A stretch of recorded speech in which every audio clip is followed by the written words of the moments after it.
Você falou uma hora aí do Zeitgeist. Lembra de um documentário que saiu, acho que foi em 2000, sobre Zeitgeist?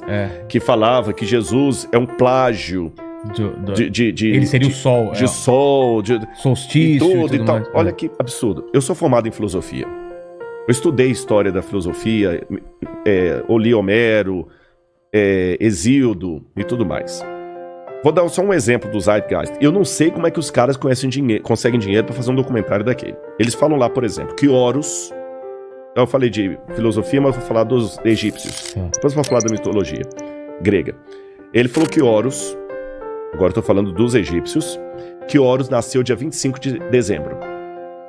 Que Horus era filho de Ísis, uma virgem. Que Horus reuniu 12 discípulos em torno dele. Que Horus ressuscitou um homem chamado Lazaria. E que Horus, depois de morto, ressuscitou. Poxa, quando você pega isso aqui... é a mesma história. É a mesma história. Aí ele pega o deus Apis, dos romanos, Atis, dos romanos também. Que Atis também nasceu no dia 25 de dezembro, de uma virgem, etc. Aí ele pega também lá Hércules e pega também... Dioniso, deus do vinho, que Dioniso também nasceu no dia 25 de dezembro, filho de uma virgem, e que Dioniso também celebrou a sua morte com o vinho, que era o deus do vinho. Cara, quando você pega isso aqui, realmente parece que o evangelho foi um plágio. Foi um recorte de várias histórias. Aí ele fala, por exemplo, que os 12 apóstolos, assim como as 12 tribos de Israel, eram apenas uma forma de plagiar os 12 signos do zodíaco da Babilônia. É verdade, tá. Esse documentário Zeitgeist tem isso. Agora vamos aos fatos. Vou falar como arqueólogo agora, tá bom? Os livros de Êxodo e Gênesis, que fala dos 12 filhos de Jacó e das 12 tribos de Israel, segundo os teólogos conservadores, foram escritos no 15º século a.C. Teólogos liberais que não acreditam na historicidade bíblica colocam esses livros compostos mais ou menos entre o ano 900 e o ano 600 a.C., tá bom? Sabe quando a Babilônia sistematizou os 12 signos do zodíaco? Somente no 5º século a.C. Então já caiu essa... Depois. Outro detalhe. A Bíblia não fala que Jesus nasceu em 25 de dezembro. Em lugar nenhum. Quem criou a ideia de Jesus nascendo em 25 de dezembro, se não me engano, foi o Papa Silvestre. Estabeleceu o nascimento de Jesus no solstício de inverno, que era 25 de dezembro. A Bíblia não fala que era isso. Segundo, nenhum desses personagens que eu citei, nem Dioniso, nem Horus, nem Atis, nasceu em 25 de dezembro. Não tem nada disso nos relatos egípcios, gregos ou romanos. Para citar o Horus, por exemplo. Ísis não era virgem quando deu à luz a Horus. O marido dela, Osíris, tinha sido esquartejado, as partes dele tinham sido jogadas no rio Nilo. Ela costura todo o marido, dá uma vida ao marido do mundo dos mortos, pega o esperma dele, se autofecunda e nasce Horus. Só isso, não tem nada.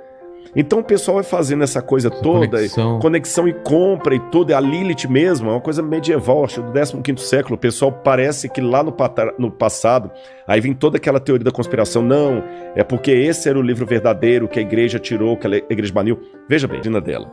Se a igreja católica tivesse feito isso, o ramo cristão que estaria mais dentro da Bíblia seria a igreja católica. Porque todos os dogmas da igreja ela colocaria na Bíblia. Por exemplo, na Bíblia, seja ela publicada na editora católica ou protestante, em lugar nenhum diz que Maria foi assunta ao céu de carne e osso. É um dogma da igreja. Na Bíblia, em lugar algum, fala da intercessão de Maria por nós diante de Deus. Na Bíblia, não tem nenhuma das orações do Salve a Rainha, do Crê em Deus Pai. Não tem nenhuma dessas orações. Pasmem. A Igreja Católica ensina que o dia de guarda é o domingo, tá lá no catecismo, guardar domingos e festas. E na Bíblia é o sábado. Na Bíblia é o sábado. Se a Igreja Católica tivesse realmente essa censura de tirar livros e colocar livros para não atrapalhar a doutrina dela, os 10 mandamentos na Bíblia católica estariam exatamente como estão no catecismo. Então você vê, no catecismo está diferente da Bíblia. No catecismo não fala nada de imagem de escultura, no catecismo fala para guardar domingos e festas, não pecar contra a castidade. Mas na Bíblia, em Êxodo 20, seja em qualquer Bíblia, está lá não farás imagem de escultura, não terás outros deuses diante de Deus, guarda o sábado. Se a igreja tivesse mudado, os mandamentos teriam sido alterados. Ela teria metido a Ave Maria lá dentro da Bíblia. Que a única parte da Ave Maria que está na Bíblia é quando o anjo vira para Maria e fala assim, salve agraciada, que em latim você diz Ave Maria. Mas o resto da oração da Ave Maria, rogai por nós pecadores, agora e na hora da nossa morte, amém. Essa parte da Ave Maria não está na Bíblia.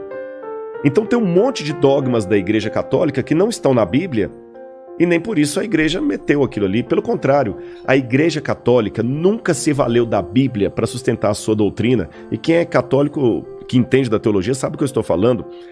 O firme fundamento da teologia católica é a tradição da igreja e a autoridade da igreja. Eles usam a Bíblia também, é claro, mas principalmente a tradição da igreja. Isso é diferente do protestante. O protestante, ele fala o seguinte, não, eu acredito nisso porque de acordo com Mateus, capítulo tal, tá desse jeito. O católico não precisa disso, porque o que o Papa fala ex cátedra já é o que a igreja... É infalível. É infalível.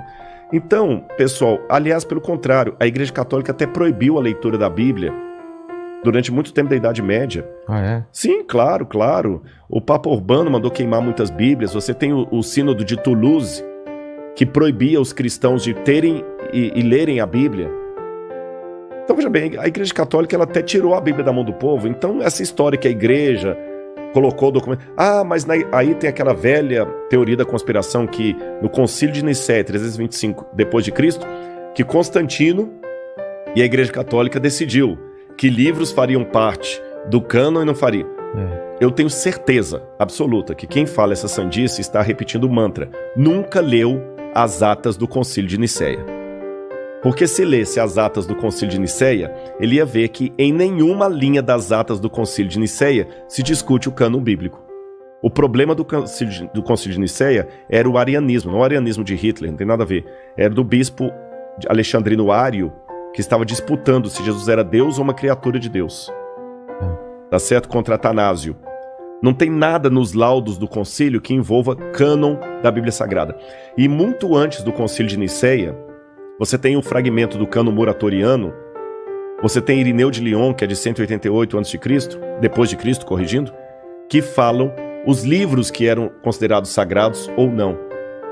Então, sabe, é essa que é a diferença de se lidar com fontes primárias ou repetir mantras que são ditos na internet e, sabe, atacar. Eu respeito a oposição de quem discorda de mim, mas ele tem que ter fundamentação e ser coerente com o método. Quando eu oriento um trabalho de mestrado ou doutorado, a primeira coisa que eu exijo do aluno é o seguinte: clareza na sua proposta, na problemática que você vai responder e clareza no método.